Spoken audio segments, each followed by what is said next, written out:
Yes, man. Hey, I just let this beat breathe a little bit, cause Lord, it's been a week for me. I'm telling you right. You know what I'm saying? Welcome back, everybody, man. Welcome back to another one. I'm your host, Lou, man. Welcome to Lou Takes. Hey, man, if you're new here, make sure to like, share, and subscribe to the content. Turn on those notification bells, man. Since, you know, so you don't miss lives like this. Y'all know I aim to go every Friday, really Thursday and Friday, but at the end of the week, sometimes I even throw in multiple shows, like where, you know, I want to do an impromptu shoot. Like, hey, Amp, if you want to do a show, you know what I'm saying? I can put it together on the weekends. You know, my job schedule, I'm only in the studio like in the end of the weeks, literally. Everything else, I'm on the road.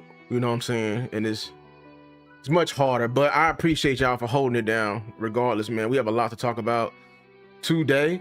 A lot to get into, for real. But yeah, man, look, where to begin? So let's just get right into, we ain't gonna beat around the bush. I appreciate y'all for coming in here, man. You know what I'm saying? Better options, value down the board. And I've talked about this with other people on their shows this week. Like I've been on with, shout out to Salute to Boss, Salute to Henny, Landlord, those are the dogs for sure. You know what I'm saying? You know what I'm saying? Like, my bad, I had to text something. You know what I'm saying? Like, just being able to, go on and do content with them. You gotta appreciate, you know what I'm saying? We have, just friends in this space, because I'll tell you right now, man, it's all I gotta say is like it's harder than it seems being on this other side. I'm gonna tell you that right now. It's just harder than what it seems, and it's good to find, people that you can trust and people you find is genuine and everything like that, for sure. Like for real. Like I really do appreciate it. Like Amp, you know what I'm saying? I can't wait till the season get back up. I can't wait to get up out of this this off season, I just want to get back to football and watching football like virtually. You know what I'm saying? I'm tired of like I'm not really a visionary type of creator. Like, you know, I'm the one that I want to be in it. You know what I'm saying? And you know, and we winning. You know, we need to adjust or here and there. That's where I thrive. You know what I'm saying? Like here, I love scouting. I love getting these players, but I just hate that it turns into a monopoly for some. But hey, to each his own. Get your money duffel bag, boy, as Lil Wayne put it, for real. Like, hey, do what you gotta do. I ain't gonna hate no more. There's been a lot of talk this week on, certain prospects as we get like closer and closer, man. Man, sitting at 12, I'm just getting nervous. I'm just getting nervous, like who's gonna be there. My bad, I'm just making sure. There's Taylor, Minnesota.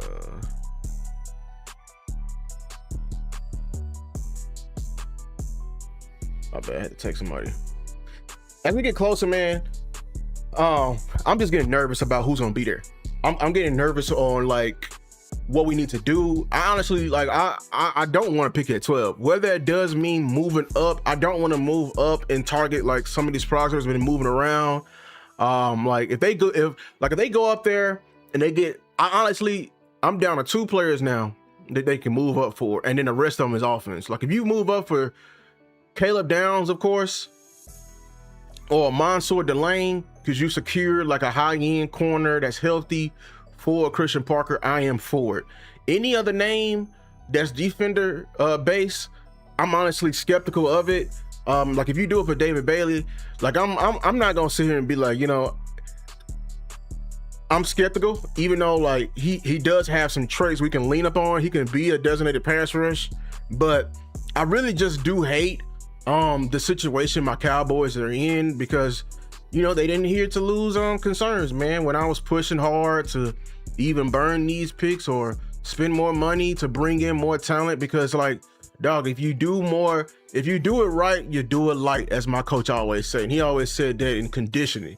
And I'm a big guy. I hated conditioning. I'm telling you right now. But if you want to keep from adding on or doing more work down the line, bro, you got to put in work early. You got to, like, same thing with team building, bro. If you want to have an easier draft, or a draft that looks more like a good cherry on top of this Sunday, you got to put in work in the free agency, man. And the fact that the Dallas Cowboys, like, we're trying to turn them from that mentality, or turn them from that mindset of hating free agency, it's honestly just, it's kind of exhausting, be honest with you.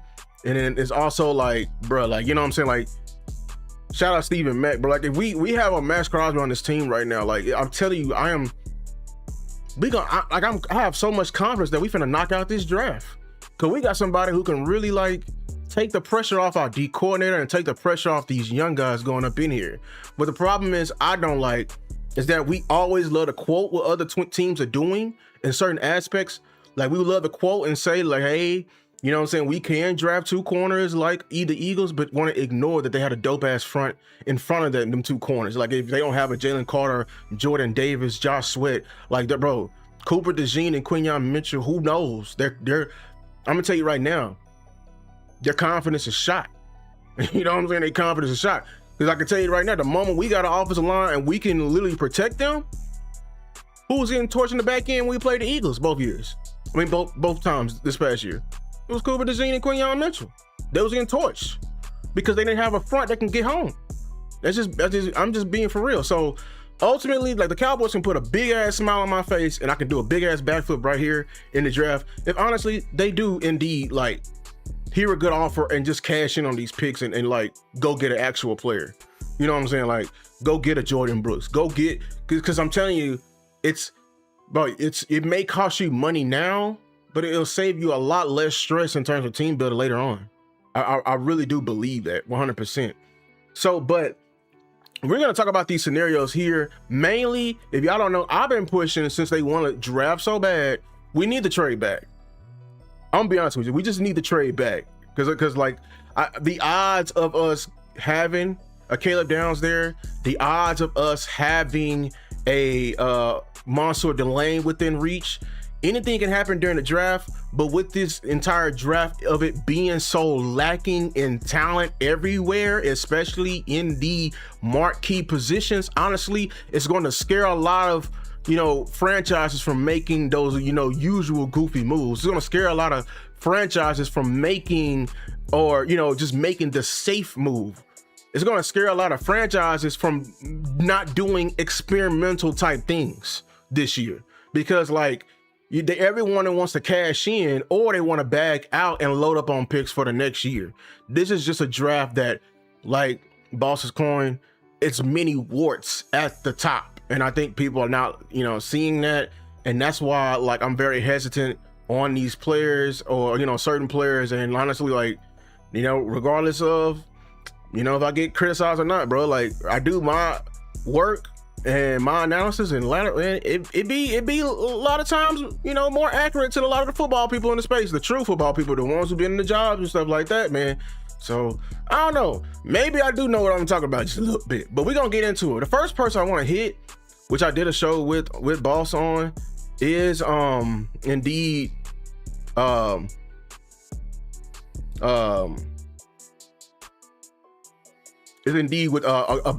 Keldric Faulk. You know what I'm saying? So let's likely role as a player. I'm trying to get prepared for the possibility the Cowboys take him. How much do you think he would help the Cowboys need to get pressure off the edge? Yeah, I mean, look, you're dealing with a guy that's 6'6", 275 pounds, almost 35-inch arms, 21 years old, and what he was asked to do at Auburn, where playing in a three-man front, a lot of 4-eye, 5 technique, wasn't asked to just cream off the edge, and so I think that's explains why the backfield production wasn't greater. But I think you have somebody that's just kind of scratching what he was asked to do at Auburn, where playing in a three-man front, a lot of 4-eye, 5 technique, wasn't asked to just cream off the edge, and so I think that's explains why the backfield production wasn't greater. But I think you have somebody that's just a lot of 4-eye, 5 technique, wasn't asked to just cream off the edge, and so I think that's explains why the backfield production wasn't greater. But I think you have somebody that's just kind of scratching the surface of what he can be. Now, I mean, he's not the most twitchy. He's not a super bendy guy either, but he wins with his hands. He's an instinctive player, especially in the run game. Bendy guy either, but he wins with his hands. He's an instinctive player, especially in the run game. He's not a super bendy guy either, but he wins with his hands. He's an instinctive player, especially in the run game. Mm-hmm. So I don't know that he's ever going to be a double-digit sack guy, but I think he's going to be someone that you can win with. Somebody that is going to make your defensive line better, mm-hmm. and versus the pass and the run, and somebody that ends up being a positive for anybody's defensive line. So I'm going to just, before I come back to this reaction, we're going to go to, I'm going to take y'all to my notes on the player. I wish I could, honestly, what size is it? Yeah, the full page. Oh, I wonder how did that look in this? Okay, this is better. I did not know I could do this. Okay, because I've been putting in work. Y'all been seeing, I've scouted almost over almost 150, 200 players, honestly, in this draft. So I wish I had the date where I scouted him. Because I could show you. Actually, yeah, boom. I evaluated him. Oh, this is amazing. I didn't know that. Okay, so y'all can see. Can y'all see my full thing? Y'all can't see it over here. I would move it over in a little bit after I do this, but hold on. Let me move this back so y'all can see. So look, I scouted him back in January, and I watched like 3-4 games. I think I watched him versus Kentucky, a couple of. I'm talking about a full game, man. This is what I got from him. He's a projectable defensive lineman prototype with clear physical tools, but tape suggests he's still a raw prospect. It's heavily dependent on scheme and coaching. The reason why I said that, because his body type is literally meant for a 3-4. And not like the 3-4 rerunning. I'm talking about like a 3-4, in that 4-eye, in that 3, you know, had two gapping. He lines up in multiple front spots, including 4-eye and 3 tech. This is what I said. He's primarily a run defender whose pass rush toolkit appears underdeveloped. His strengths: rare length that creates leverage at the point of attack. Run first trait shows natural strength and desire to run stuff and set you know, edge, or set edge. Projectable canvas. With added muscle and refinement, the physical upside is intriguing. Alignment can line up inside and 3 out, you know what I'm saying? So here's the areas for growth. Pass rush, limited explosiveness, moves on tape, inconsistent first step bursts, which means sometimes he's getting off the ball completely late. His hand technique and leverage needs sharpening. Hip stiffness and hip stiffness shows up, which means, like, if anybody knows defensive line moves, bruh, it's more than just the hands. It's the hands, and your hips gotta be like on, like, you know what I'm saying? Like, it's gotta be in parallel of what you doing up top. Like, you gotta be able to flip your hips in just a little bit, so you can make your what we're punching as offensive linemen harder. You can slip by, but he's showing hip stiffness. And I put right here, I said hands and leverage. Let me come with this. This man plays high. You know what I'm saying? This kid plays high, and he's a run defender. He plays high. He's a run defender. Hands and leverage. Motor, inconsistent effort. Also, and engagement on some snaps. Lacks clear identifier trait as a pass rusher right now. Faulk's value will be scheme dependent. Fits in, you know, power fronts that ask him to occupy blockers and anchor versus the run, rather than a dynamic edge. Doesn't presently profile as a full-time stand-up edge necessarily. And yeah, he looks, here it is right here. I got it right here. He looks more as a project than a plug and play edge. This is me. You know what I'm saying? The guy from, you know, the couch, you know, this is my analysis back in January. You know what I'm saying? Here's again, I watch Arkansas and Kentucky from last year. That's the games I watch. You know what I'm saying? So let me go back to what y'all, because I wanted to show my notes on him and everything like that. So I can, you know, get something off my chest. Role as a player. I'm trying to get no. So this is my thing. Keldric Faulk, I don't think he's the player that everyone is, you know, the analysis of the consensus board. I don't think he's a good run defender. I think his body type fits the run defending.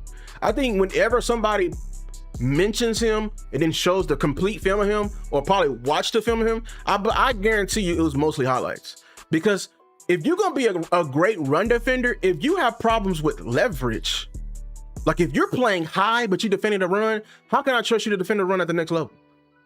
And you're playing high. Like the low man wins. We all know basic trench football, right? Low man wins. If you're doing that on lower or less, you know, weaker offensive lineman compared to NFL, what happens when you facing a Terrence Steele, who's good at run blocking? What happened when you're facing a Penei Sewell? What happened when you're facing? So I think my problem is not with the player. My problem is with these, like, you know, the consensus boards, media scouts, everything like that. Propping him up to a place where I think is not beneficial for his game. I think what they see in him, I'm gonna tell you what they see in him. They see a very raw player who has all the physical measurables and traits, athletic, and he has the physical length. But everything outside of that is purely projection.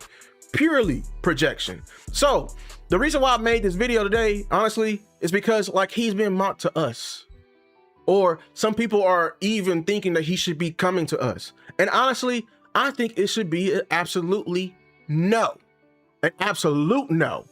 with that. I'm gonna be honest with you. Like, I'm being frank with you, bro. Like, I do not want this kid, like, not because I don't think he's good enough right now. And honestly, I just think he's just too raw of a prospect to be bringing in. So, Lou, what do you have in mind? Like, because you know what I'm saying? Like, this is what, you know, this is what they said about him. This is what Dane Brugler, likely role as a player. I'm trying to get prepared for the possibility that. Yeah, I mean, look, you're dealing with a guy that's 6'6", 275 pounds, almost 35-inch arms, 21 years old. You see, like everything he's mentioning in his analysis is purely like physical traits. And what he was asked to do at Auburn, where playing in a three-man front, a lot of 4-eye, 5 technique, wasn't asked to just cream off the edge. And so I think that explains why. See, I understand what he probably, this is probably his analysis. Like, he thinks the front is limiting his sack production. Nah, bro. Because at the end of the day, when you come into the NFL, not like, this is why I say, like, sometimes we just can't overlook, bro, like, or just overthink certain positions, bro. We pay linebackers to defend the run first, correct? You pay offensive linemen to do what? Block. You pay quarterbacks to primarily what? Throw. You pay receivers to do primarily what? Catch. You pay corners to do primarily what? Cover. You pay edges to do what? What is their moneymaker? Is it getting run stuffs or is it getting sack production?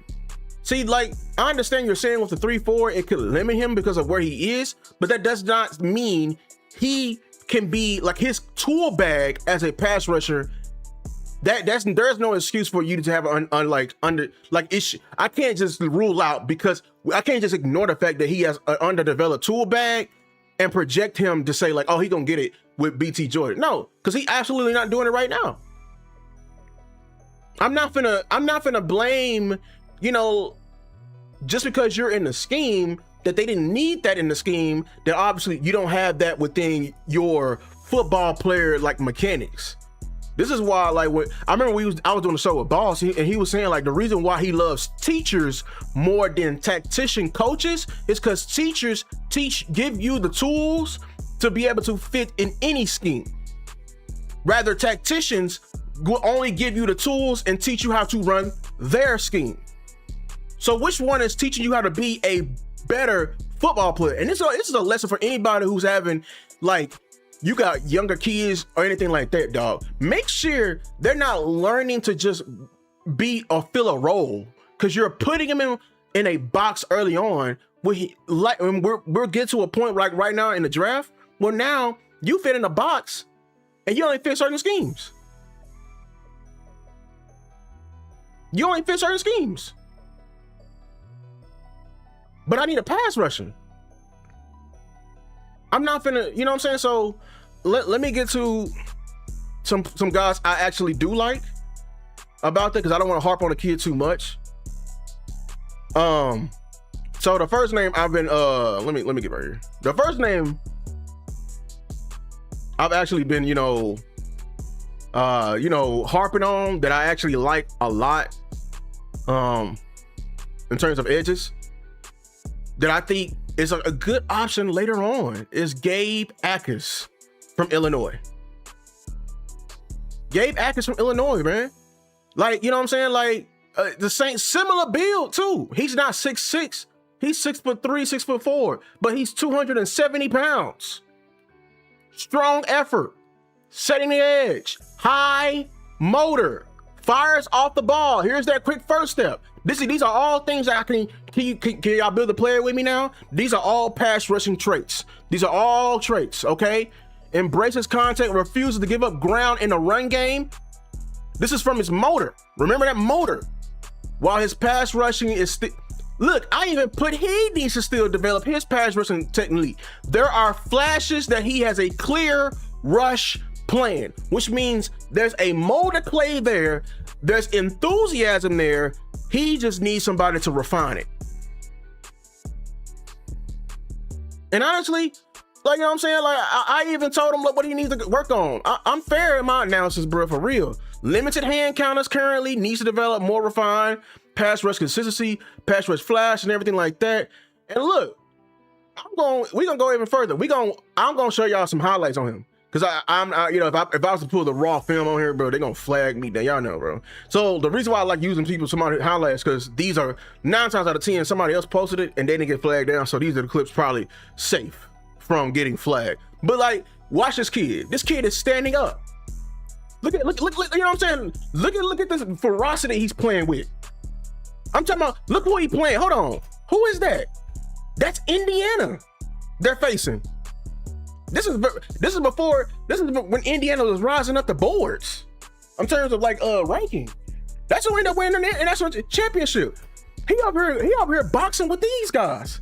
I'll put that on my notes as well. This guy raises his play as the competition. Like, I'm talking about versus some of the best competition. Look at it, like, you know what I'm saying? You see him getting towards the quarterback. His play elevates. I love that with the, you know what I'm saying? Like, this is just Western Illinois, a little SES school. But look at him. Look at him, he at the top. Look at him, he at the top. Look at that rip. You see how ferocious that rip was? Something is there. Something is there with him. But you know what I'm saying? Look at, like, ain't much of a move right there. Northwestern, Big Ten opponent, Big Ten rival. Something is there with him. Something is there. Look at that.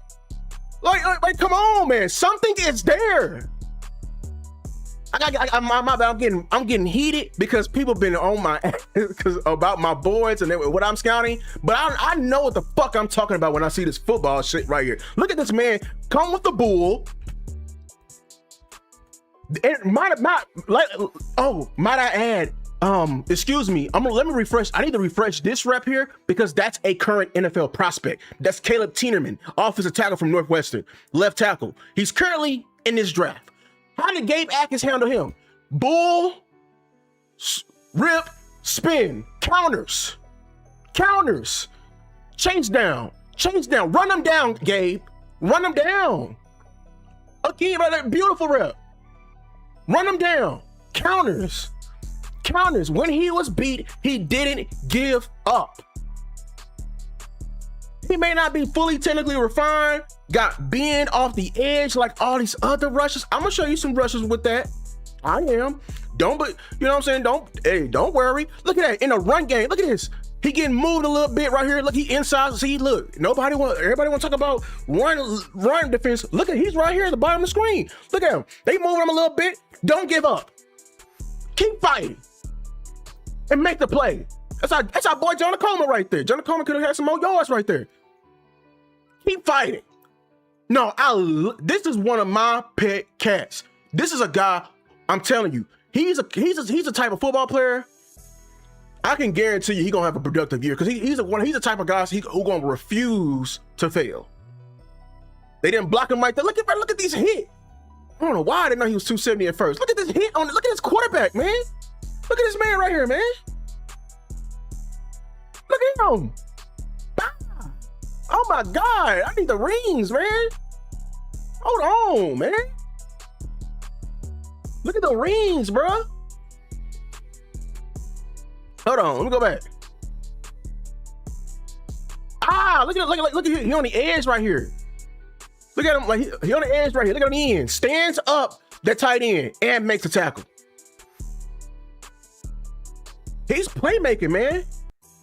He said, is it fair to evaluate how good a player is when they're playing against lesser competition? It is. I'm going to tell you how you do it, Gabe. This is how you do it. If you're playing against lesser competition, you better be absolutely dominating that competition. And I need to see you have some traits. Like if you're going to be a route runner, you better be running the best route. I'm talking about your routes better be looking. You can show me you can be technically refined. You can show me speed. You can show me a lot of things. I will still knock you for competition, but I can still say something is there. Because I just saw a receiver right now that I just looked at today. I'm on receivers right now. It's a receiver from North Dakota State. It's actually Trey Lance's brother. He's raw in some areas. Speed is there. You know what I'm saying? Route running ability is there. Playmaking is there. And he's whooping these folks. I'm talking about he putting up multiple games, 170 yards. So you got to be the dominating competition. Other than that, it's gonna be hard for me to like You gotta stand. You gotta be heads, almost damn near heads and shoulders, or at least shoulders and chest above your competition, that we can see you from afar. But I wanted to point out this kid right here in Gabe Jacas. The next guy I wanted to point out in terms of edges, like if Keldric Faulk is not an option, but if you want the same, if you just so hell bent on getting somebody like, you know what I'm saying, that fits that similar frame. What about Zion Young from Missouri? I don't know why people are you know what I'm saying, low on him. What was Faulk's? About 6'6", 270. They love the measurables on him. Faulk is 6'5", 262.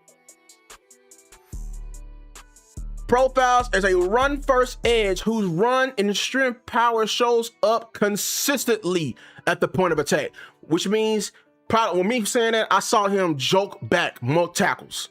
Like, when he's coming off firing, he's firing off with leverage and jolting back.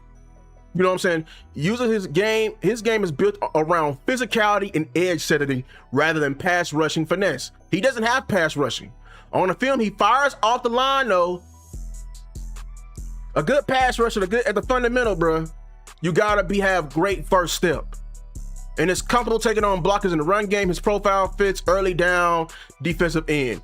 Very strong at the point of attack, sets the edge, ability anchor, rooted against blocks, uses length well, and everything like that. I think he can fit the 4 down defensive end because of how strong he is. I think, see, I can see some traits that you can do.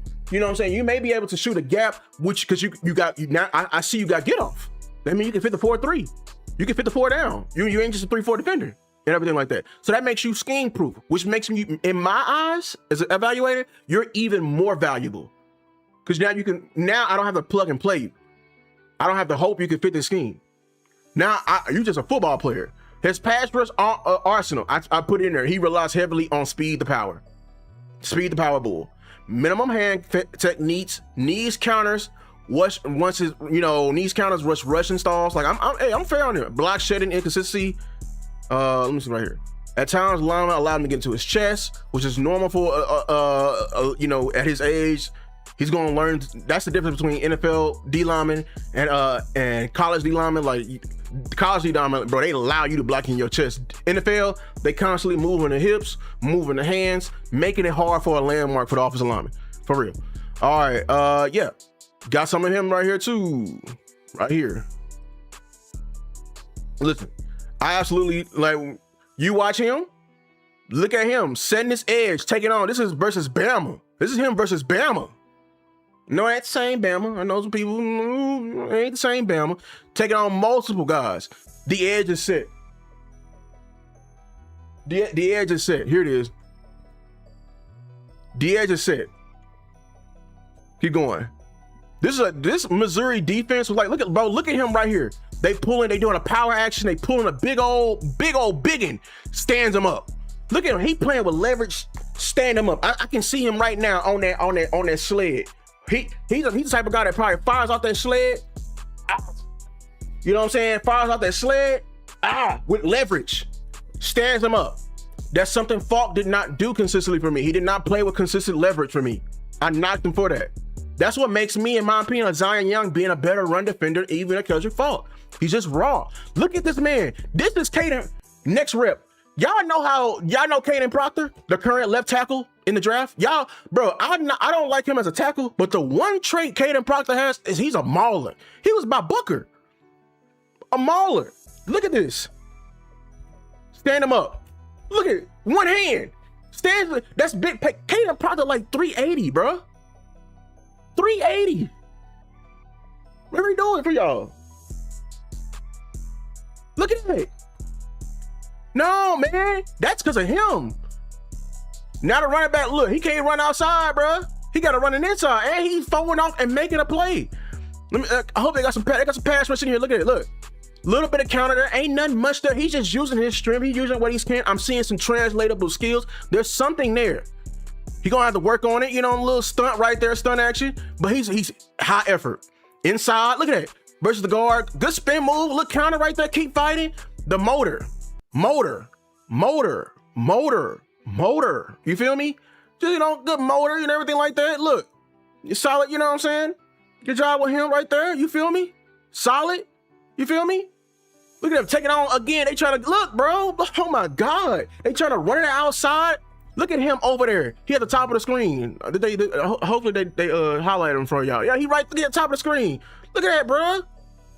Look at that, dog. He taking them on. I'm talking about like they got the first down. They didn't get the first down because of him. Refused to be moved. It's a tag block. Tight end and tackle's a double team, and he's still not being moved. You want to talk about run defense? My bad, Cowboy fan. We look at Zion Young, edge from Missouri. You know what I'm saying? Like, bro, look at this, man. I saw this. I was like, bruh, look at this kid, bruh. That's run defense. That's run defense. This is high effort. You know what I'm saying? On a line. Look at this, man, standing them up. South Carolina. This is the SEC he doing this in, bro. Like, he's going up against big maulers every week. Bro, you know what I'm saying? There's something there, bro. He's slowing him down. He ain't twitchy. Twitchy with it like these other edges. I'm gonna show you some twitchy ass edges. You want some twitchy edges? Well, I'll show you some guys. I'll show you some dangerous guys on here. You feel me? But like, you know what I'm saying? Like, something there, bro. There's something there. We can, it's gonna look, man. God, dog, hold on, bro. Dog, we playing football. He's somebody's son, Zion. That's somebody's son right there. Speed to power. Look at that. Oh, look. That's what I'm talking about. Did I tell you it's multiple ways to do speed to power? See, he understands he only got one move. Widen that tackle out a little bit. Like, make him think like you trying to come off the edge, and then boom, surprise him with a power. Surprise him with it. You know what I'm saying? Surprise him with it. Look, man. Run his ass. Oh, Lord. God, dog. Look at him. They closed. They wrong for that. That man that's somebody's child right there, bro. That's somebody's child right there, dog. Go get him. I ain't gonna lie. I ain't gonna lie. You feel me? Like, dude, Zion, he ain't got like he ain't twitchy off the edge.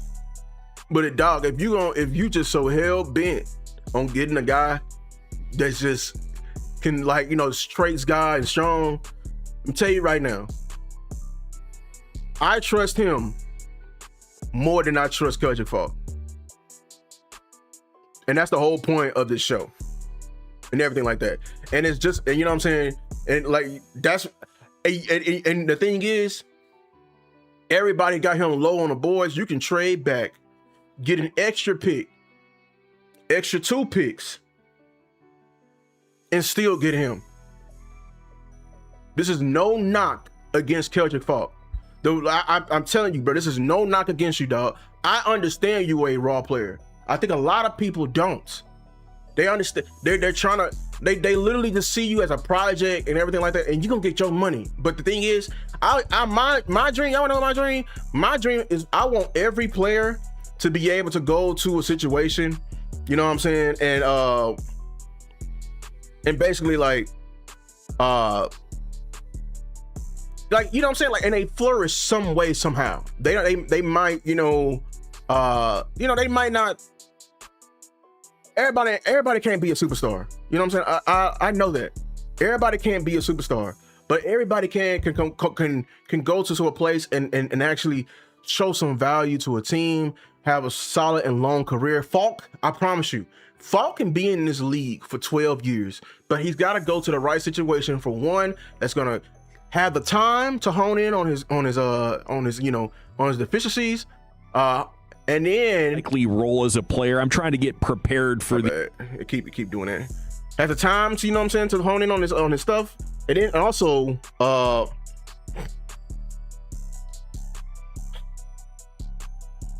like who's willing to take him in, fit him into the role, develop him. It's gonna take him time, but not also prop him up to something he's not.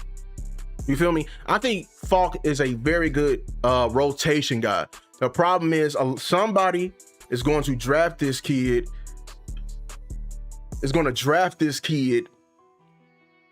That's primarily as a premier edge, somebody to lead off their room, and they're gonna probably try to put all their eggs into his basket. And that's where I think that hey, I don't want to take this this risk, on this kid. I just don't. But hey, we're gonna take a quick break real quick and hear from our sponsors in PrizePicks. We're doing a new thing here. Y'all know there's a link in the description down below that takes you there instantly. Use code HMA. You play $5, you get 50 instantly. I wanted to show y'all a couple of picks. They even got stuff around the NFL draft, which is crazy. You feel me? I'm gonna see if I can do something in here.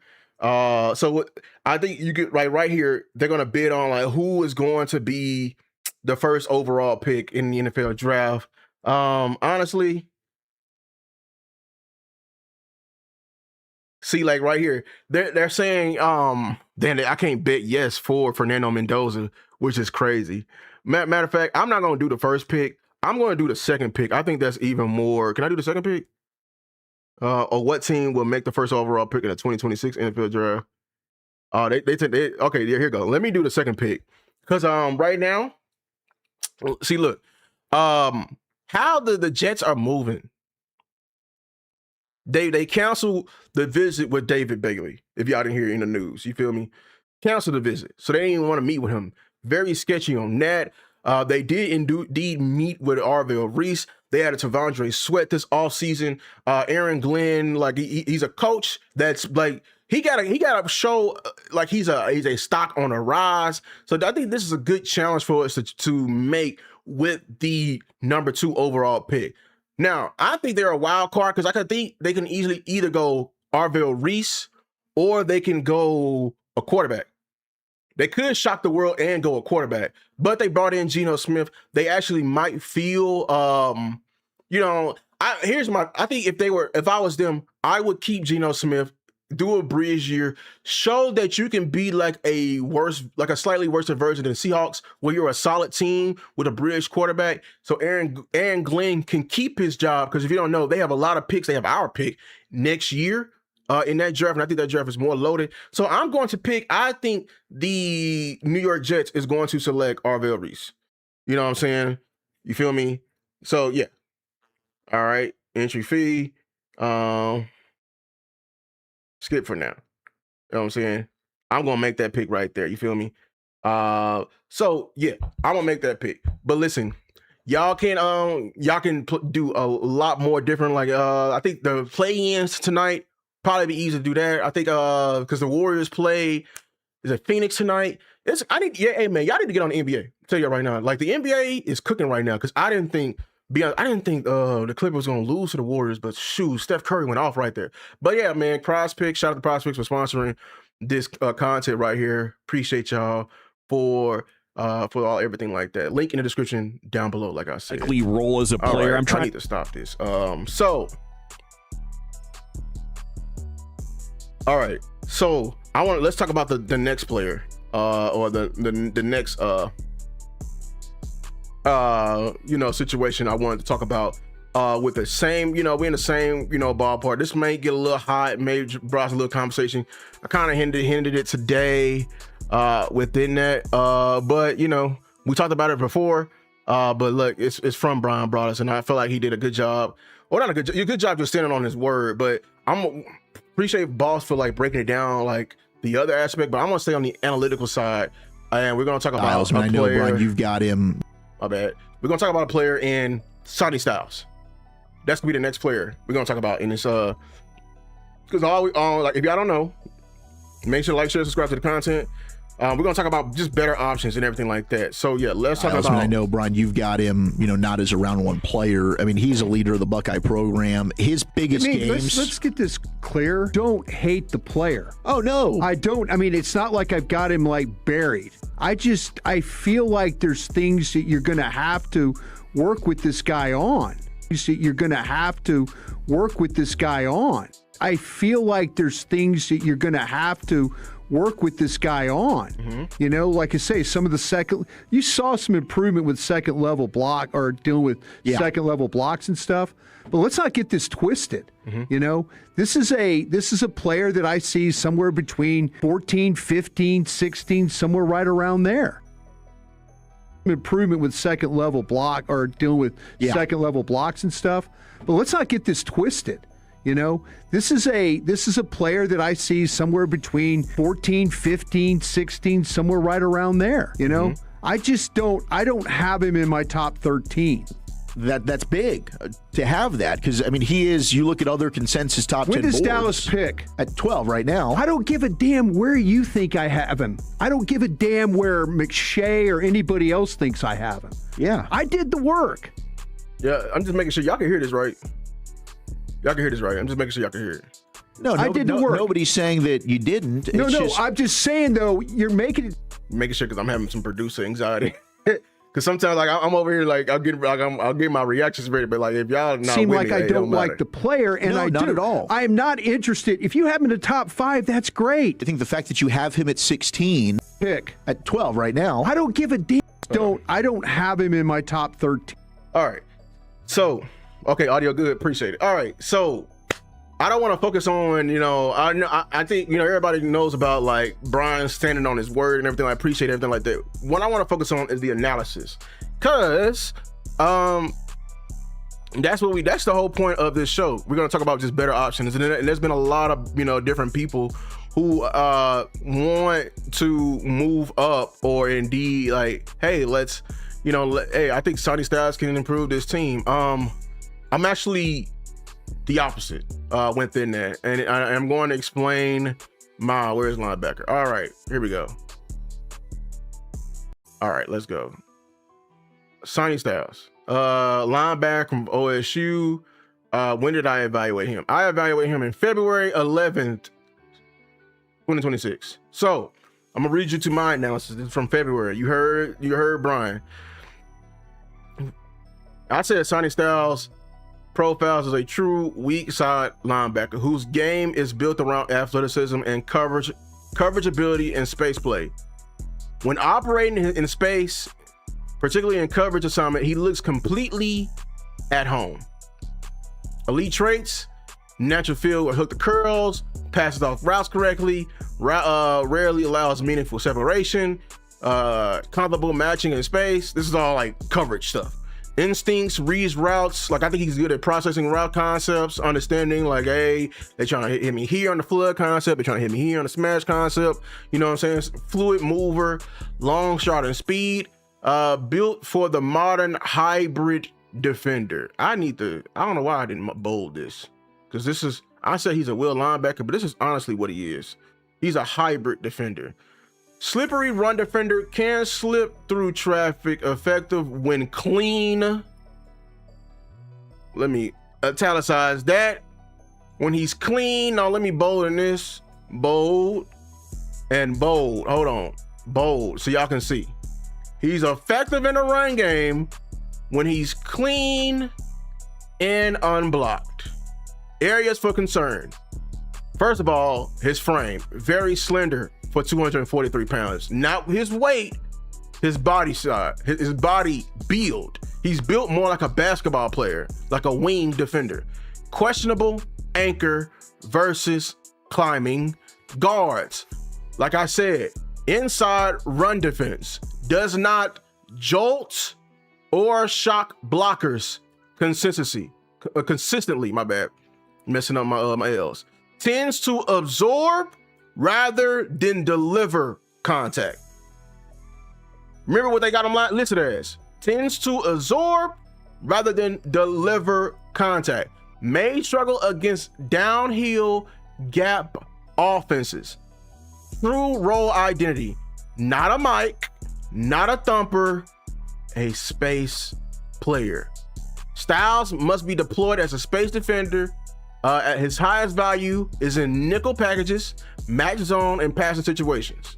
He should not be the primary interior run enforcer. Asking him to consistently take on climbing guards and live in between the tackles against power run teams will expose strength limitations. He's the best coverage linebacker or listed linebacker in the draft, but he is not a traditional every down linebacker. He's a space defender with length, speed, instincts who thrives in coverage and pursuit.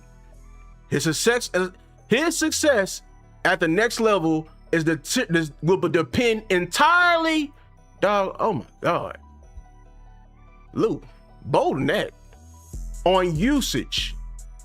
In a modern spread-focused defense, he can be a weapon.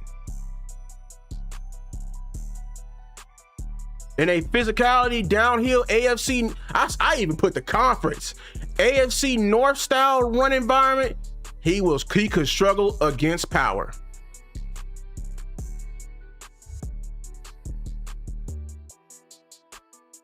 Most importantly, I saw this, but I didn't point this out. This is primarily Boss. He has 2 shoulder braces on. 2 shoulder braces. 2 shoulder braces. Hold on, let me show you again. I'm gonna tell you. Yeah, I want to see my word. I watch multiple games of him. I watch him versus Wisconsin, him versus Texas, and him versus Miami. I watch multiple games of him. 2. So this is why I don't even want to. I'm gonna say it. I'm gonna skip to it. I don't even want to pick this player. Can I say that? I evaluated him back in February, and my analysis is somewhat similar to Brian Broaddus, former NFL scout, 105.3 fan, crying over me. My analysis is almost the same as him. What did he say? Some of y'all didn't get it. What did he say? Styles. I mean, I know, Brian, you've got him. Let's get this clear. It's not like I've got him like buried. I feel like there's things that you're going to have to work with this guy on. Say that again. I feel like there's things that you're going to have to work with this guy on. Which means he's emphasizes you're going to have to work with this guy on, because in my research, I had a video like I was gonna do, with Anthony Hill, like I did with Anthony Hill. I got one on Sonny Styles. I do. If y'all want me to release that, I can, because I'm basically gonna tell y'all that in that video, spoiler alert, he's playing the wrong position, and he's being listed in the NFL as the wrong position. He is a nickel. Not necessarily a nickel corner. He's the nickel. He is the hybrid between a safety and a linebacker. What Nick Emenwood was doing for the Seattle. That's the perfect position for Sonny Styles. And even then, he's a specific nickel. He's not just any type of nickel. But he said we gotta work with this guy on. Because you know why? Because the consensus boards are viewing him still like a linebacker. But what did you say, Brian? Like I say, I feel like there's things that you're going to have to work with this guy on. Because, man, he just started playing linebacker 2 years ago. I did my research, man. I'm going to be honest with you. He barely figured it out. He was a 5-star safety coming out of high school. He came to Ohio State, was in here as a safety. This is my research. But he did not fit the room because he could not do the traditional safety things, in terms of processing, and because he was a twinger even in high school. His high school coach said the same thing. He didn't fit the traditional. They literally said he did not fit the traditional defensive positions. He's a positionless player. He didn't fit. And I know a lot of people Lou, that's a good thing. Twin is good. No, actually, this is a negative. A giant negative as we get higher and higher. Because what did I just tell y'all about when I was describing Zion versus Keldric Faulk? The more schemes you can fit, the more valuable you are as a football player. Sonny Styles, it seems like he's got to go to the correct situation in order for his career to be correct. But here in Dallas, we're going to try to make him a linebacker. But what did you say, Brian? Hold on. I don't think they heard you. Work with this guy on.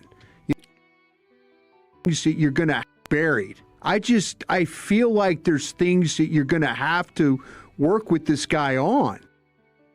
But, if you hear the consensus board, people is like, shout out to Luis. He asked, like, will he be the green dot? See, that's what other media scouts, that's what national media are selling him on. You feel me? Like, you know what I'm saying? Like, if you gotta have to work with this kid on playing linebacker, why are we finna sell him as to being a green dot? Why are we selling him to being a green dot? He doesn't even fit linebacking. Per my analysis and Brian Broaddus's. It's gonna be a big developmental curve for him to be in linebackers. You feel me? You know what I'm saying? So let me keep going. I think it was something else later on that I wanted to address. 15, 16, somewhere right around there. I don't have him in my top 13. That's big to have that, because you look at other consensus top 10 When does boards, Dallas pick? At 12 right now. I don't give a damn where you think I have him. I don't give a damn where McShay or anybody else thinks I have him. Yeah. I did the work. I did the work. Nobody's saying that you didn't. I'm just saying, though, you're making it seem like I don't like the player, and I do. Not at all. I am not interested. If you have him in the top 5, that's great. I think the fact that you have him at 16, other people that and people do, we trust your work. Why? Because you're the only person that has him that far down your rankings. That's what I'm saying. It's my board. It's my evaluation. Right. I've been wrong before. There's no reason. I've also been right. So I think I cut it out. Because the one thing he was saying, like, with the people he's talked about, like, the football, like, he's not seeing that. You know what I'm saying? Dang, they just paid Will Anderson 3-year, $150. That boy got $50 million a year. God, dog. Ooh-wee. You know what I'm saying? Well, you know what I'm saying? Like, so let me go back to my analysis. The reason why I don't want him as a player is not because I don't like him. I'm with Brian. The one thing is this: we are trying to rebuild this defense, and I put it in my caption. If y'all follow me on Instagram, Twitter, X, and all that, I literally said it. I said the Dallas Cowboys don't have time for experimentations. Sonny Styles will be an experiment. He will be an experiment. We need a for sure linebacker right now. That's why, in my opinion, if you want to categorize him as a linebacker, he's at the top. He's not the top linebacker in this draft. Because you know why? You can't be the top linebacker if I have questions about you playing the position to begin with. I don't know why I still got him listed as this. I don't know why I still got to list him as linebacker. He's not a linebacker. He's a nickel. And he's going to be, if he goes to the correct team, he needs to go to a contender. Like, if the Seahawks didn't have Nick Emmanwori and they got Sonny Styles, bro, he would be a star. But like here in Dallas, bro, we are fiending for a linebacker. They're gonna put this man at linebacker, man. And if they take him, I'm just gonna be like, I don't see the plan right now. I don't know how it's gonna get done. And I would rather go with for sure picks who are no questions about it linebackers. You know, like who some guys? I just put out a video, yesterday. If you got my what's the name on my notification, Joe, I just put out a video last week. You want a for sure linebacker? I'll be the number one guy up the street from Dallas, from Frisco. I don't know why in the hell people are so low on this kid right here. None. And he's a weapon at that linebacking spot. I don't want to give too much because I have a whole video, but I'm telling you right now, there's going to be a little period for him, but all of him is going to be processing. And that's because he plays so many different linebacking positions in college. He played all 4 of them. He played, so at the next level, and if I ever met him, I would tell him, bro, honing in on that. Because you have so many skills right now. Right now, you are a jack of all trades. But guess what? We need to become a master of something. But guess what? I don't have no questions about you playing linebacker. I don't. He's a natural linebacker, and this is his floor. And he can rush. And he can rush. And he was a defensive end. And he run off like a 4-5 at his side. Like we pointed the other way, it was already 4th down. You feel me? But Lou, is that the only guy? You a Texas guy. Lou, you a Texas guy. You know what I'm saying? Like, let me before I go on to him, I'm gonna read, because I'm gonna do like every player. I'm gonna read y'all my fair evaluation. I don't want to show you, because I'm gonna literally show you where I had Anthony Hill. He is my top rated linebacker. Feel me? I'm gonna tell you right now, high end athlete. Texas moved him around at Mike, Will, and Sam. Flashing straight, flashes traits as a hybrid upside. Plays modern space linebacker body type. Fast for his size. Fluid scraper. Scraping means, being able to, shift, shuffle, come across on the offensive lineman. Covers ground quickly. You know what I'm saying? Experience at Will and Sam. Can align up in multiple fronts.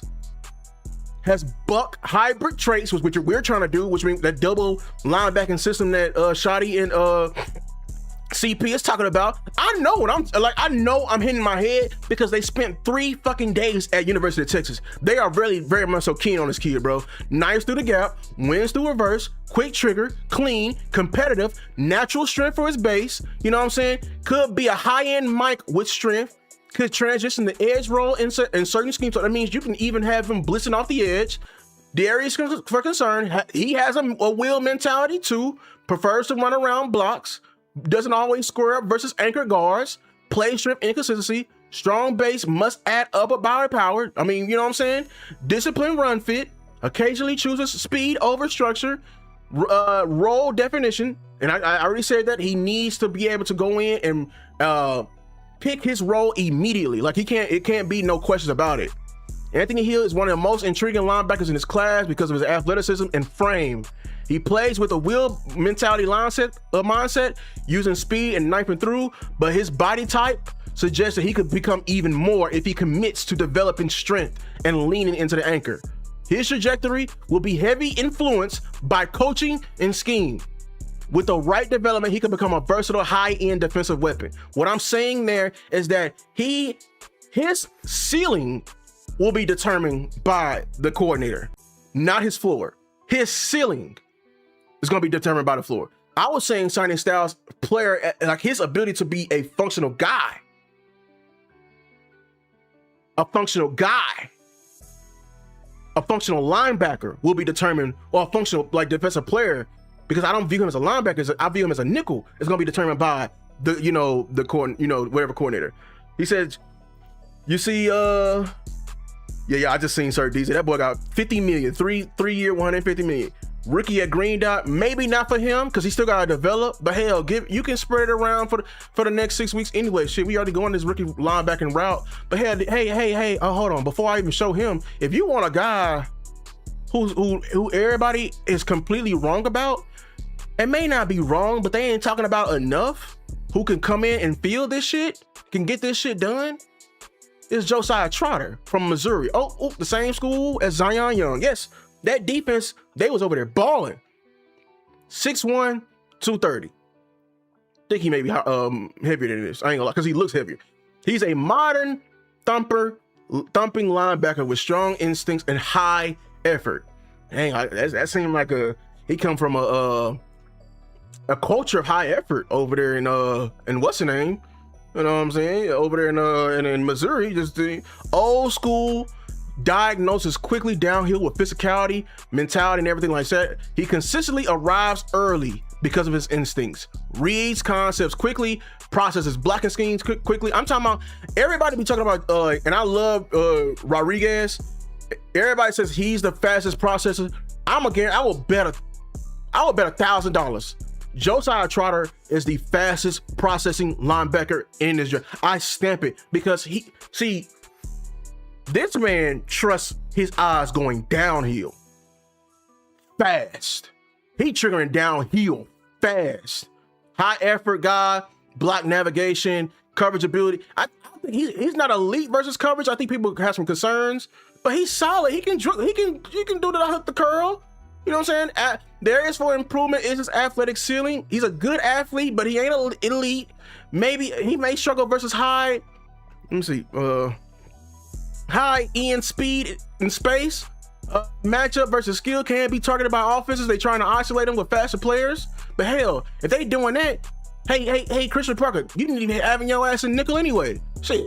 And then he needs to maintain sideline speed consistently and against spread offenses. And then, like, if they doing that, if they trying to target him, bro, just literally flip the matchup, bro. Like, change the alignment a little bit. Have Overshown take on them assignments. Look, I projected this man as a Mike linebacker who would thrive in the box. I ain't got that from nobody else. I said this man is a Mike. He's a Mike. Because he got instincts. Lou, show your work. Glad you asked. 84 tackles. I'm glad I couldn't wait to show y'all him. You want to see my work with him? Look at this man right here. Like I'm talking about, like, he sees it immediately. Takes on the guard. Like, just everything he does is just methodical. He sees it. Look how he sniffed out this screen. Sees it. Was already gone before they could set it up. The guards, it's only one guard. He saw one guard leave and he's gone. Here you go. He saw one guard leave and he gone. It's a screen. It's a screen. It's a screen. You feel me? Like, you know what I'm saying? Like, he going, look at blitzing.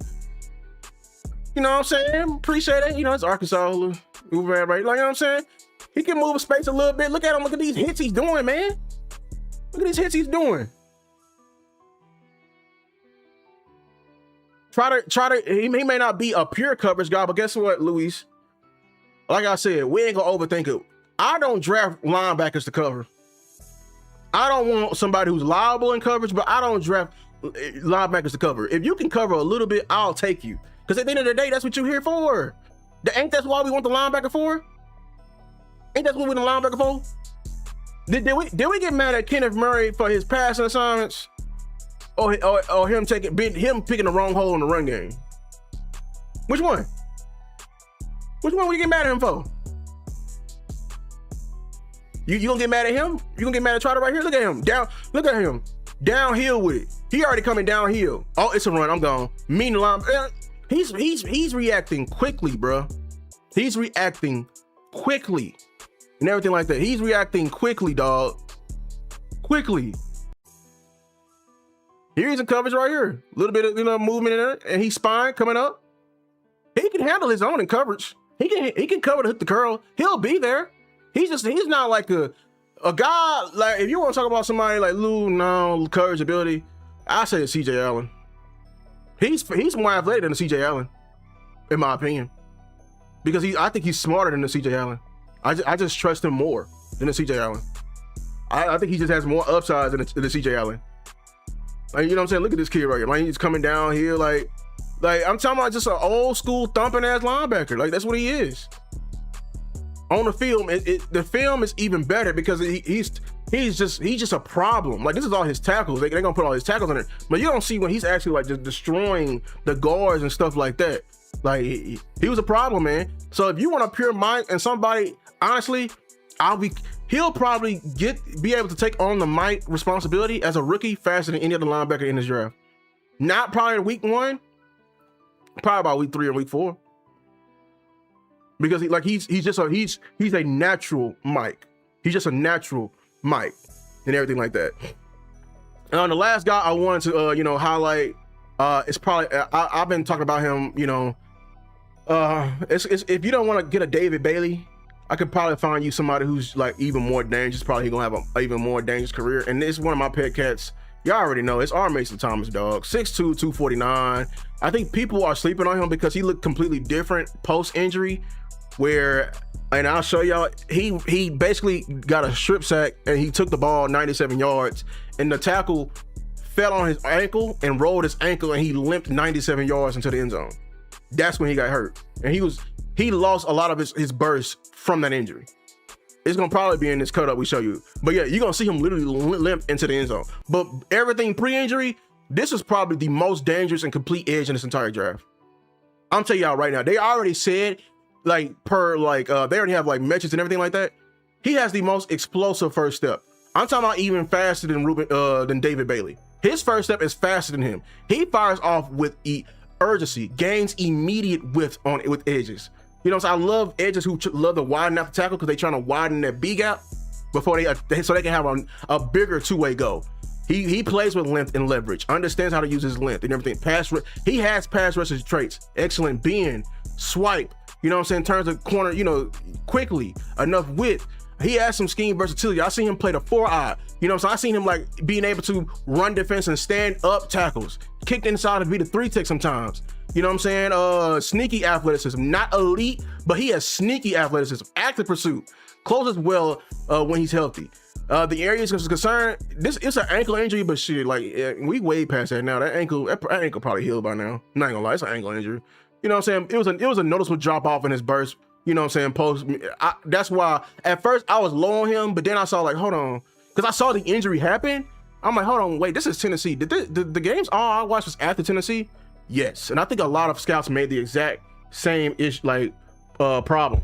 Like they scouted like him. They scouted him after his injury and everything like that. But like I think he still has an athletic good ceiling. You know what I'm saying? Like, you know what I'm saying? So Armon Thomas is one of my favorite. Pre-injury, explosive first step, real power, length, and everything like that. I want to just show y'all because he had one of the most satisfying films that I could watch to this day. I'm gonna be honest with you. And like, boom. Like I'm telling you, like he was a prop. Look at him. He's in his wide 9 now. He's on Kent State. Look at this. Coming off, like look at his first step. Look at like his first step. He's firing off, man. It was Armon Thomas, bro. Like Armon was a problem.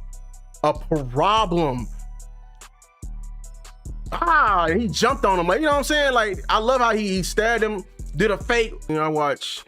It was one more game. Okay, of course I watched Tennessee because that's when I saw the injury was Tennessee because he was whooping that tackle, got a strip sack, and got a touchdown. That's when he got hurt. Like I'm telling you, like in terms of like versus the run, like him versus the run, being able to run it down. You know what I'm saying? Everything like he's a high motor player. Like coming off, take off a block. You know what I'm saying? Good. You know, play some leverage a little bit. You feel me? They had him inside. Like I'm telling you, they were using him. I just think he's a guy who's not getting enough love. And it's natural in this draft because there's a lot of you know, different prospects from numerous of places. You know, some people can be getting hyped, and a lot of people can fall up under this radar. But he's one of the guys. Like he's one of the guys that's making day 2 rich for me because he's falling to the day 2. But I'm telling you, like, he's just a problem. Like, yeah, he gave South Carolina hell. He really did. You know what I'm saying? Like, yeah. Man, it's the show right here, boy. How long we go? Styles. I mean, I know, Brian, you've got him. Hour and 15. Boy, we was cooking for this long, bro. Ooh, yeah, man. Let me see if I can react before I get up out of here. React to some of y'all comments, dog. I like this player. He could be at it. Yeah, to a draw. Yeah, you probably like Troder. I feel like they're always like one LB that somehow just getting. Honestly, and that's another reason why like I don't want Sonny Styles. Like he got an injury concern, bro. The reason why the Dallas Cowboys have always had linebacker problems. This is my theory. We always target linebackers that's hurt. If y'all really think about it, we always target linebackers that's hurt. Sean Lee, apparently he had a ACL before we got him. We already know Jalen Smith with the drop foot. We should know LVE. He always had the neck concerns. I think after that, I mean, you could throw in somebody like Jabril Cox. DeMarvion Overshown didn't have I don't think he had injury concerns coming out, but I think he had like small little hamstring injuries though. Like he was a hurt guy. Micah was drafted to be a linebacker. That's probably the only linebacker that we drafted that was healthy. And like, bro, like we always target linebackers that are hurt. And if the Cowboys are truly out on hurt people this time, they need to change their ways for linebacker, in my opinion. They just have to, because like, bruh.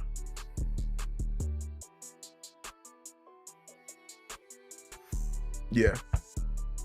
But listen, man, This is a show right here, man. I am tired for sure. Dog, appreciate y'all for coming out.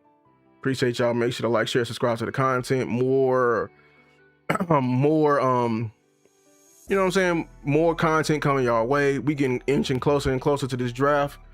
It's gonna be a little magical draft, man. Hopefully the Dallas Cowboys can adhere to me. Like it's a lot of situations where I wish they would actually, you know what I'm saying? They'll actually, you know what I'm saying? Like our target got somebody down the Damone Clark show did have y'all right. That boy said Keldric Faulk can do it all. Nah, hey man, I that's why I don't want to harp on the kid. I just hate that he's getting all this hype because it can hurt his future career. That I don't hate the hype because I hate the player. I hate the hype because in order for what he needs, he does not need to be in a situation where Keldric Faulk is needed upon. You know what I'm saying? Like, no. He needs to be in a situation where he's in a room where he can develop, hone in on his skills, lean in, and actually become a better run defender. Because I don't think he's just this elite run defender by all means, because he plays too high. Like I already went over it and everything like that. But yeah. He said, I believe Navarro Bowman came out of Penn State the same year as Sean Lee. Our front office went with the other guy. Damn. I mean, Sean Lee was still great for us. You feel me? But Navarro Bowman, that's a Hall of Famer right there. I ain't gonna lie to you, dog. It's just being real with you. I mean, you know what I'm saying? Like, you know, yeah. No, I know you playing. I know. I just, you know, cause you never know, Newhouse. I know you playing about Faulk. I just want to keep cleaning it up because you never know who's watching. Because like, even though we may not be big, I will say like, yeah, I have players who talk to me for real. Like I got coaches like Durante Jones seen my stuff. He actually contacted me before. You know what I'm saying? Like, so like the information we may not be hitting the masses, but we hitting the important. And that's all we do. Because we get on here and we talk football. We are savants. Y'all are savants with me. We are students of this game. We don't do this for clicks and views. I don't put Sonny Styles, and I'm not low on Sonny Styles because I hate the kid or I'm just trying to be different. Nope, that was my analysis when I looked at him, and I have not changed up. And if we picked him, he's a Cowboy now, so now it's how we can fix him, but it's not going to sell him as, I think I saw somebody say like, oh, he can be better than LT. Nah, bro, I'm not going to be, if I was a coach any of y'all kids, I'm not going to tell them something they not, because they're not going to get better. You don't get better. But if somebody told me I was Tyron Smith, I probably would have never went D1. No. Lou, you good. You a solid tackle, Lou. But you need to work on this. You need to improve your core. You know what I'm saying? You need to improve your power. You have room to get stronger. You know what I'm saying? Hey, like hey, like, you know what I'm saying? Like you need to keep going. You know what I'm saying? You have not made it yet, but you need to keep going. Like, you know what I'm saying? Like, for real. Like, he said, I swear to God, Newhouse is my line. Did somebody say Sonny Styles can be LT?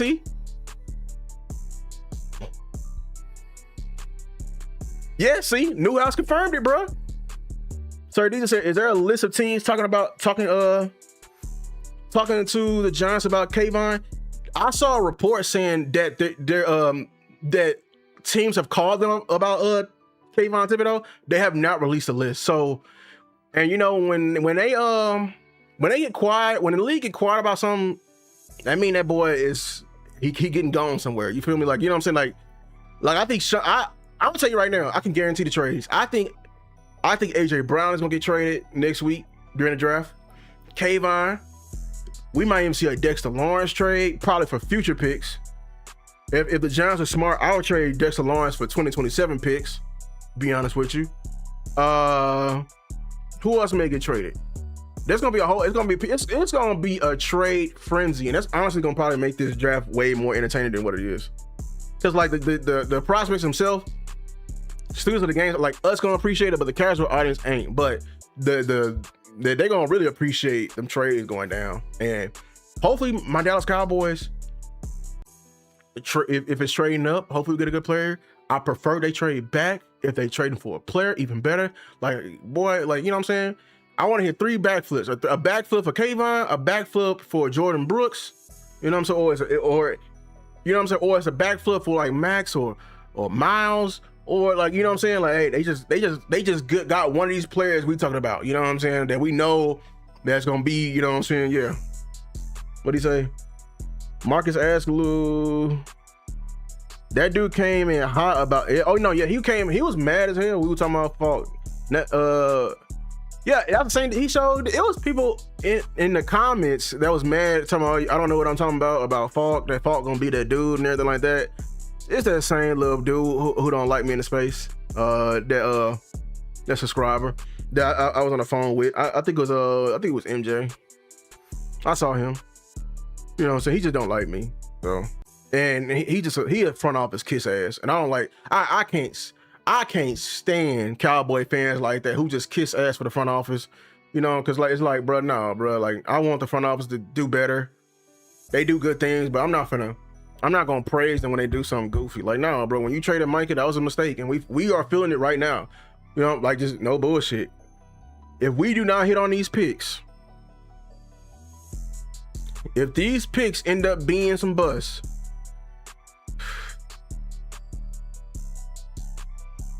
that means you traded a generational pass rusher, you got 2 first-round picks, and struck out. And you had an opportunity right there in the same breath. You could have traded those picks for another edge rusher during the offseason on the same caliber. And most people are like, oh, he old and everything like that. But now as we get closer and closer to that draft, y'all seen how flawed the top of this draft is. Man, oh man. But listen here, y'all. I appreciate y'all, man, making it this far. Make sure to like, share, and subscribe to the content, man. Cowboys, we should be hearing some news this week. I'm excited on what we're finna do going forward. Let's build a team. Let's give. Oh wait, hold on. Before I get up out of here, actually, no, hold on, y'all. Hold on. One more reaction. Yeah, I forgot. I'm over here trying to move off. Nah, bro, hold on. I'm sorry, y'all. Psych. Yeah, y'all thought I was finna go. Nah, man, let me turn it down real quick, because honestly, this is important. I'm sorry, y'all. This is I said I was gonna get up here. I need to react to this. This is your social media clip for the day right here, because this has really gotten me pissed off. And I don't know if I can say that, but I've already said it. But this has really gotten me worked up. This is really gotten me worked up, because here's what's got me worked up. Because, and this is not just Keldric Faulk centric. This is draft centric for me, especially first round, because a lot of you, some of you I do like. I pay attention to some of your stuff. Some of you, I don't care. The clips come on my page every now and again. Some of you, I would not spit on you if your butt was on fire. But mind you, he's talking about, you know, the Dallas Cowboys content creator. Damn. Never met him, never had a conversation with him. So I don't know if he's talking about me, but I know where I stand and where, you know, I'm gonna get to where I disagree with him at. But this is the thing that has really kind of ticked me off. On January 22nd or 22nd, I believe it was. I'll take it even a step back. When the Cowboys fired Matt Eberflus, everybody was ready for Matt Eberflus to go. Rightfully so. You damn right. You, boy, I thought the Dallas Cowboys keeping his ass on roster. Nah, but I still stand by for it, boy. If Eberflus wasn't their son, like if Christian Parker did what Eberflus did last year and everybody was calling for their head, would Christian Parker last as long? I think that's a fair question to ask, because boy, they was, man, woo. Rightfully so. But then this process began of who the Cowboys were bringing in, Jim Leonard and others, and then it got to Christian Parker. Mm-hmm. And just about all of you were jumping and cheering and excited about the potential of what this could be. Correct. And then Jerry Jones and Stephen Jones and the Jones family and the Cowboys, they did something different. A little bit, yeah. And you all said they moving different. Hey, don't put us in that shit. You know what I'm saying? We said, because we acknowledged they were moving a little different. We were saying they were moving a little different at the trade deadline. Like trading for a defensive tackle. Having 2 defensive tackles on his roster is something we was begging for almost, 20, 30 years? For them to actually go buy some quality ones? That is indeed moving different. But I think you're trying to use a mantra and trying to overgeneralize, which means you're using a statement and saying if one of us consecrated saying it, that means we're in that box. But keep going. They acting different. Here it is. They bring in a 34-year-old black, I'll even add that to it, defensive coordinator. Yeah. And all of you were super excited about the change has finally come. We've finally come into the 21st century in how we get coaching. And then mid-January, they sign him, and then he begins to put his staff together, Christian Parker. Yes. And he brings in guys like Marcus Dixon. Yep, good coach. He goes to get other DB coaches. Yep. Then he goes out and he gets the great BT Jordan. And then again, you all jump for joy. It shouldn't feel personal, but I did jump for joy when we got BT Jordan. I mean, like, that's something we haven't did before, but keep going. Excited, enthusiastic, overrun with hope and joy about all that is now become the defensive staff of the Dallas Cowboys. And then you went on and you told me about all the players who've come out of the woodworks and said just how important Christian Parker was to their development. And then you all came out and you spoke about just how great BT Jordan is developing players. And you gave me schemes and numbers and players and rounds and all of this. And then we get to the 2026 draft. And players and names are starting to be floated around a little bit. And all of a sudden now, this player, that player, and this is not Faulk-centric. It's whoever the hell you want to put in that place. And my gripe to a lot of you are, make up your damn mind. We did.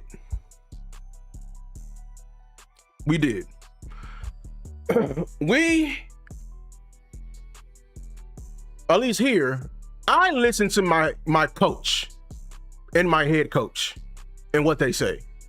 I understand the talents they have and what they come in and possess, but I do intense research. It's not, you know what I'm saying? You know what I'm saying? Like y'all know me. I do intense research. To a degree, I found a pattern. If we don't get this, bro, like, I'm be honest with you, like, it's gonna be harder for us. So let me explain a little bit. Make up your mind. Either you believe that Christian Parker and company can coach and develop, or you don't. Either you believe that they can take first-round talent and turn them into players, or you don't. And this is where I disagree with you. You speaking from a very broad and general, like, black and white type of thinking right there. Like saying just because he can coach and develop and that we got 2 first-round picks, we can just give him anything and we can trust him. No, because at the end of the day, he said get him great players because great players make great coaches. Because it's actually true. It's actually true. Hell, Schottenheimer been a damn OC for 30 years, but he wanted to go get Pickens. He wanted the best guard in the draft in Booker. He wanted all of the best because that's what great coaches do. See, this is my problem.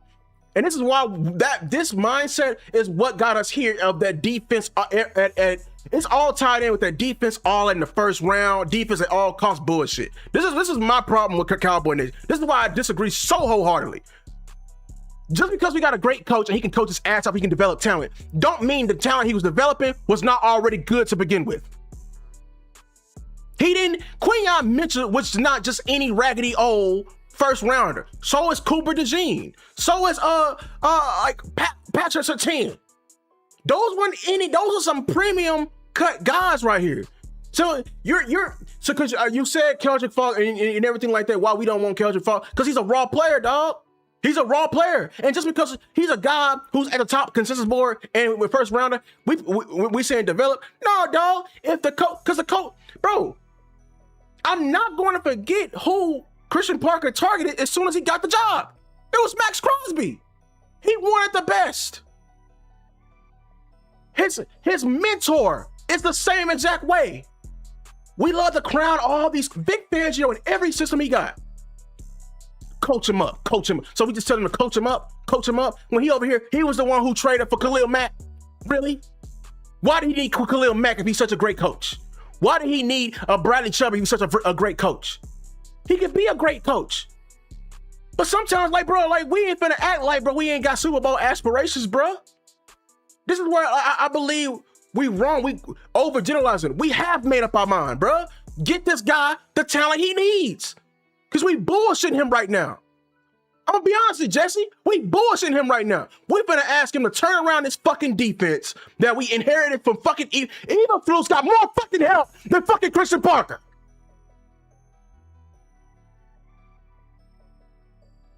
I'm not going to do this shit, dog. I'm not. Eberflus was fucking ass from the beginning, and we rewarded this motherfucker with Quentin Williams. Zimmer didn't get that.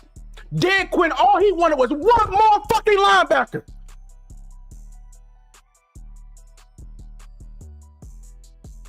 He needed was one more linebacker. He needed Bobby Wagner to complete his dream.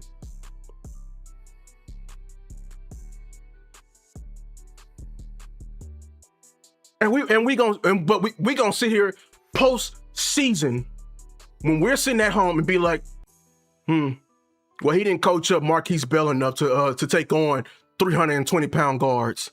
No. How about you go get him a linebacker that can take on 320-pound guards?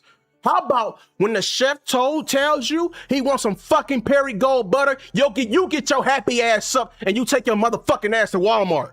How about that? Get him what he needs so we can have no complaints. We're going into this draft hungry. Everyone knows that we did not handle our business in fucking free agency. I'm telling y'all right now, I'm damn near finna give Christian Parker a fucking immunity pass. This is a spoiler alert because these motherfuckers did not do what they were supposed to do. Oh, they got him a safety this year.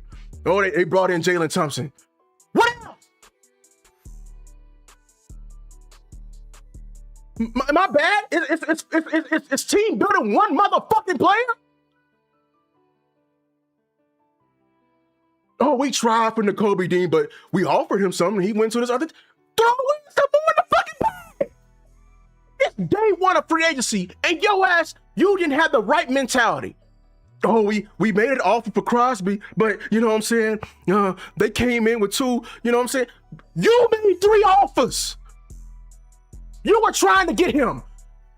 It was teams making 6 offers. The Bears couldn't match your shit. You was in a fucking lead, and you had the most capital out of everyone. And you had a chance to get him a difference maker to make his job easier. You did it for Eberflus, who didn't deserve it. You did it for him. I'm not with that, bruh. You help your coaches regardless. You get him talent regardless. I'm not with that, bruh. Nick Saban, one of my favorite coaches of all time. I hate Bama because I'm a Texas fan. But this motherfucker, if y'all go to college, did Nick Saban have some of the top recruiting classes with 5-star programs, or did he just say, nah, we're going to get 3-star and we're going to develop them? What did he do? Huh?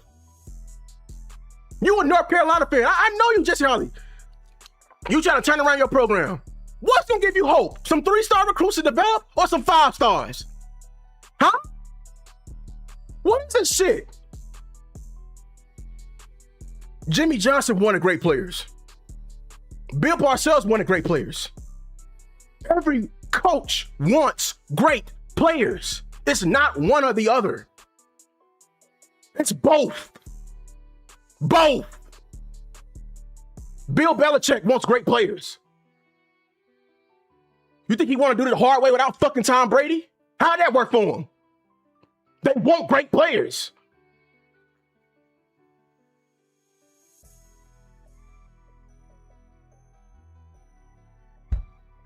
Help your fucking coaches. Give them what they asked for. I'm gonna be honest with you, bro. As a young Cowboy fan, I hate I was born in this fucking era. I do. Because we act so stupid.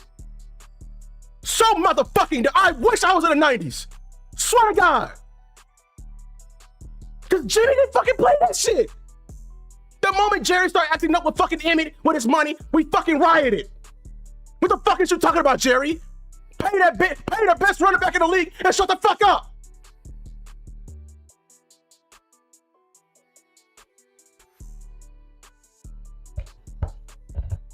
Dog, bro. Because they makes being a young fan is so hard, dog. It's so hard, bro. I swear to God, it's so hard. Cause I'm over here. I got friends with other fans, bro. I got some friends who are Eagles fans right now. I'm gonna be honest, bro. They shitting on us when it comes to front office, cause they actually trying. They're trying, but and the most beautiful part about it, the damn fans won't accept nothing less. But us.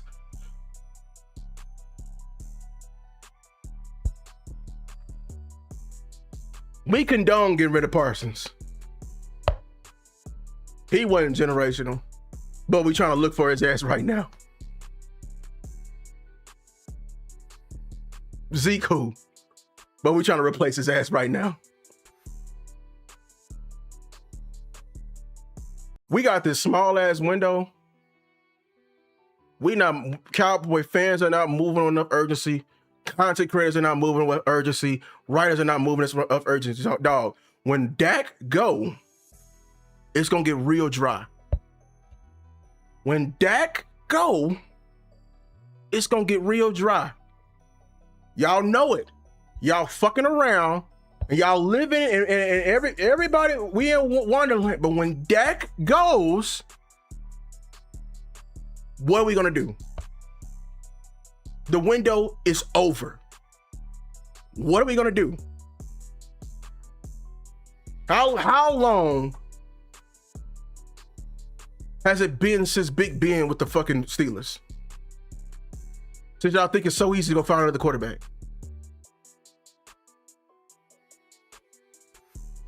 Ain't nobody overreacting, bro.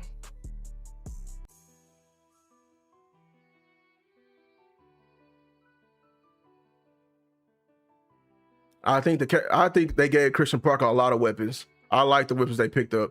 But right now, we need linebackers and maybe two more corners, and maybe one pass rusher. How the fuck did you like everything you just named? You just named needs of a whole damn. You just named 5 positions of need. There's 11 people on the field.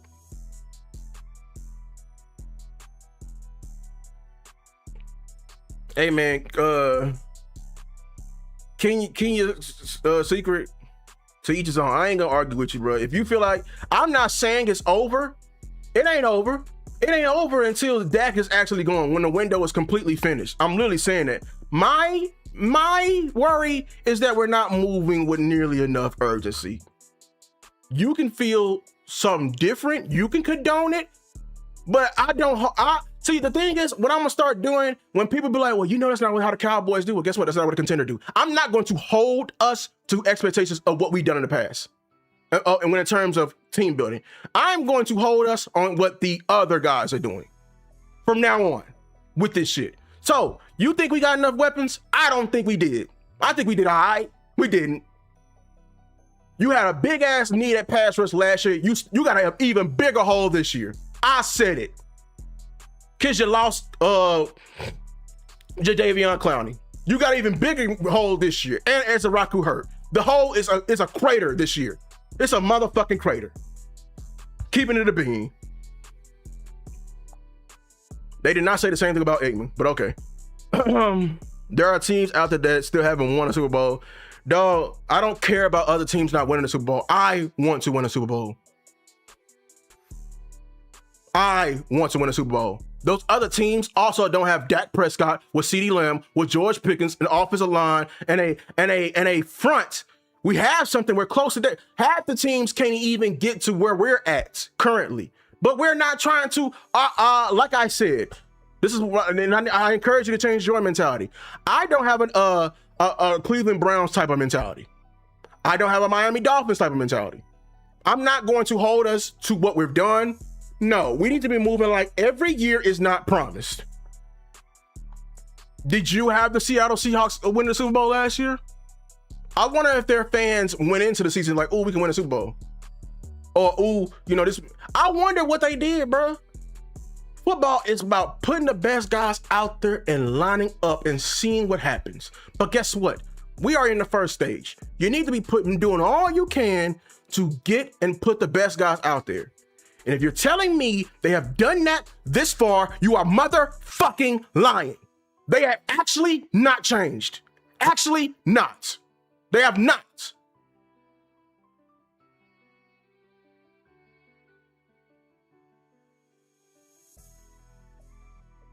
Thank you, Sir Deezy. Nothing is worse than a team that drags their feet. And Dallas has been dragging their feet all the time. Exactly. They have been dragging their feet this whole time. That's what they're doing. They're dragging their feet.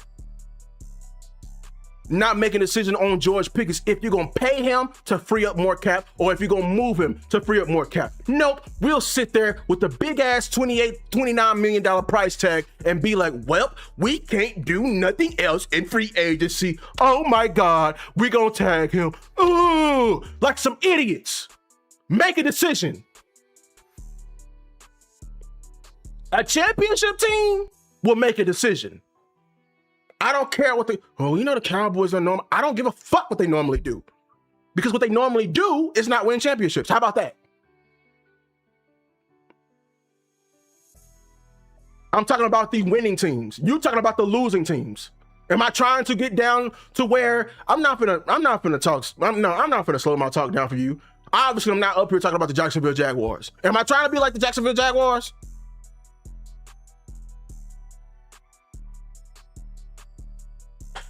No, man, I ain't gonna lie. It's some certain people are choose to be ignorant or just ignorant themselves, and he can do it. And then like I'm just sitting up here and just purposely trying to be the Jacksonville Jaguars.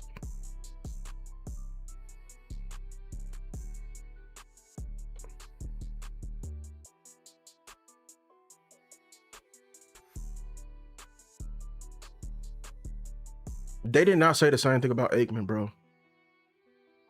You don't even know your history. If you knew your history, first of all, I encourage you to go watch the documentary. First of all, they almost didn't need Aikman. Because you remember the backup, the year before we actually turned it on and went to a Super Bowl, when we went to the playoffs a couple of years, and what's the name went in?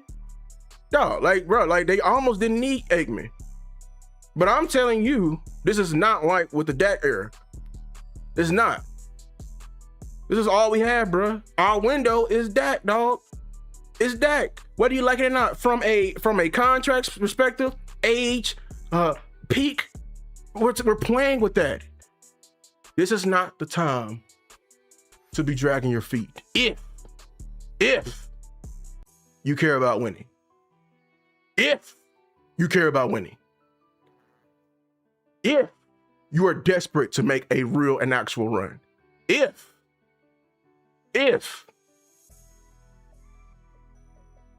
So, this is I'm going for real this time. Had to react to that. Shout out to DLLS.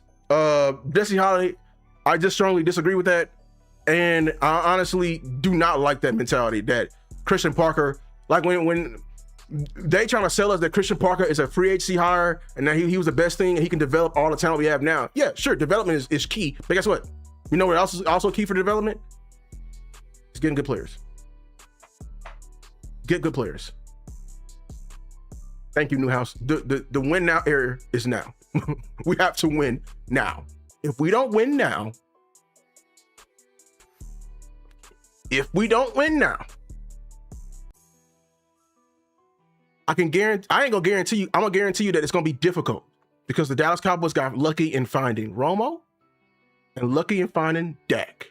And I am not going to hedge my bets on luck happening for a hat trick for the third time. The Dallas Cowboys are not good at drafting quarterback historically when they have the intentions of drafting it. So I want to cash in now. Damn the future. Damn what's down the line. Push all your chips into the now. Do what you can now. Now. Not next year. Not on Jacksonville Jaguars timeline. Now. Thank you. Right, Rico, boy. We questioning Joe Milton, not even a damn backup. You know what I'm saying? Like, and yeah, we just talked about that, Henny. Hold on. You not on here? Okay, I can see you on here at least. Yeah, Henny, he got that 57 years a slave.